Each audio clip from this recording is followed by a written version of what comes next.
what we're going to do today is set up the Oracle Bow Sight.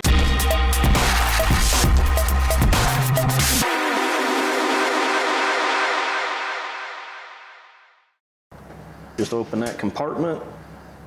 Battery has a direction on it, goes in like this, positive side toward the sight. Tighten this up, and we're going to do a quick little test just to make sure everything's running. It turns on with the press of the remote switch. Okay, we're going to place it right on the riser, and then we're going to sandwich that with the sight itself. There's these slots that it goes through. You start these screws, not really snug these up too much, just get them most of the way in. And then you're going to want to bring this rear peep as far back as you can without interfering with any of your strings. And slide this rear peep into this bracket.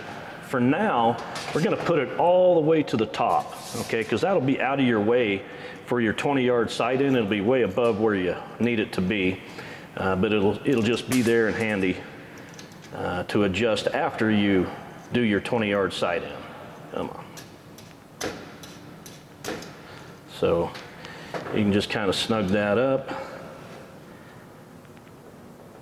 and that part is so easy. Take this provided Velcro strip and lay it someplace on the front of your riser grip. Then we need to route this wire. We're going to take that off, and we're going to see where we need this wire to go, how much slack we have. So I'm going to want it right here.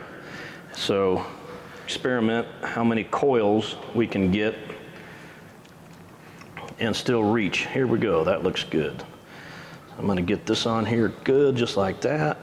Flip that disc back down, and we're good to go here. We're going to sight this in at 20 yards just like any other sight, really, or any other high quality sight. So we saw we're about 3 inches left and roughly about 3 or so inches high. Let's just make this adjustment for the windage. Since it's left, we know we need to move the sight to the left. Each one of these white tick marks in here represents about 1 inch at 20 yards. So it's easy to kind of count that you got 1, 2 roughly, and about 3. And we'll try that out. Lock it down and let's give it another try. Here we've tried to show through the camera what you're trying to get to. We're trying to get that 20-yard aiming dot right in the center of the rear sight. You have to look through your peep on your string at full draw, and that's where you're going to end up centering this up. You have to be at full draw. The wing nut on the back side of this, you're just going to loosen that.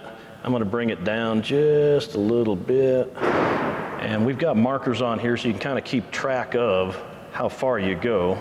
So what we're doing is this center circle, it says aim sight here. That's where you're going to aim your 20-yard sight. You're going to come to full draw, you're going to aim at this sight, you're going to turn the red laser on, and the red laser is going to show up somewhere, probably different than here. Where we need it to align is right here. Align the laser here. This is for right-handed shooters, and we need you to align the laser here for a left-handed shooter. Come to full draw, aim at the center target, see where the laser is pointed. We'll do that real quick. Make a mental note as to where that was on the target. I made a mental note. Doesn't have to be perfect, but I'm going to go up to the target and mark that spot. Then we're going to need to move the laser basically from that spot over to where we want it, 2.5 inches right of your aim. I put my cam on my boot, knees pointed toward the target, riser's right up against the knee, my left arm's steadying the bow. Now I got my entire right arm and hand to make all the adjustments on here. So I've got the laser pointed toward where it was pointed when I was aiming at the 20-yard zero. Well, the first step is loosen these lock screws, okay? This is a pivot for the laser. Just loosen these lock screws. It's a real handy tool, this torque wrench, for that. But when you make adjustments, you want to switch to the little L wrench, okay? And you want to use the long end pointing out, use the short end to make adjustments, and then we're going to want to put the laser right on the mark that I put on the target. Now I want to come down a little bit. I can watch the laser move down as I turn the adjustment here. So it comes down, and now I need to go to the left quite a bit. Okay, that's a good first start. It'll probably take 2 or 3 of these adjustments to tweak in, but now that you've made some coarse adjustments, snug up with the special torque wrench. Just kind of snug them up and do them alternate one to the other. All right, get a little bit tighter, so there's really good even pressure. Okay, that looks pretty good. When you're all done, another nice way is if you've got a longer target like we do at 48 yards, aim at that, and that laser should always be about 2.5 inches to the right of what you're aiming at. So we'll just take a look at this long range target. Okay, we can see that at here it is 48 yards, and that red dot is just to the right of center. So you have to turn the unit on. So you have a dot, you have to hit the M button for mode. It's going to display a software version for a second, then it's going to show a AS1. That stands for Arrow Selection 1.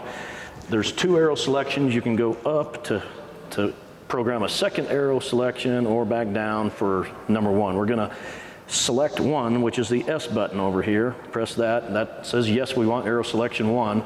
Now it's showing an S for select small r range, select range 1. So anything that's at least 11 yards further than your first sight in, which is 20, so as long as you're at 31 yards or more, we're fine. We're at 35 yards, it's given us a suggested holdover. We're going to use that dot and see whether we're high or low. So we're about 1.5 inches or so low at 35 yards, so that's probably about 1 dot. We're going to go ahead and move this down 1 dot, and we can see that a new dot has appeared and moved down, and the old dot is now blinking. Okay, so that's a handy feature that tells us that you've put in 1 press of a button instead of, for instance, 2 or 3. I'll show you how you can keep going down, and this new dot will continue to go down as far as you need it to go to sight in. Okay, now I'm going to move this all the way back up to the blinking dot and just go down 1, because that's what we're going to want to try to use. So we'll try and confirm it here. Okay, so those look really good. What we need to do now is to save this selection. So we're going to hit the S button once to save that data point. So your very first select range 1 has been saved into the programming. Now you see SR2. We're going to select range 2 for our second one. Range that to where you can see provided us a new aiming solution based on your last aiming solution.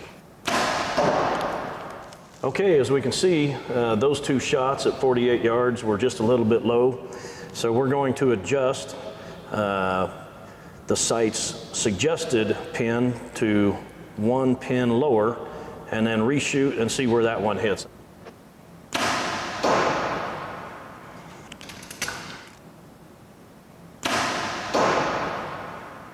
Okay, well those 2 arrows were really good. So 1 dot down from the blinking dot is a really good calibration. All we have to do is hit the save button here, and the SR2 will be saved and trajectory calibration will be done. And that's all there is to it.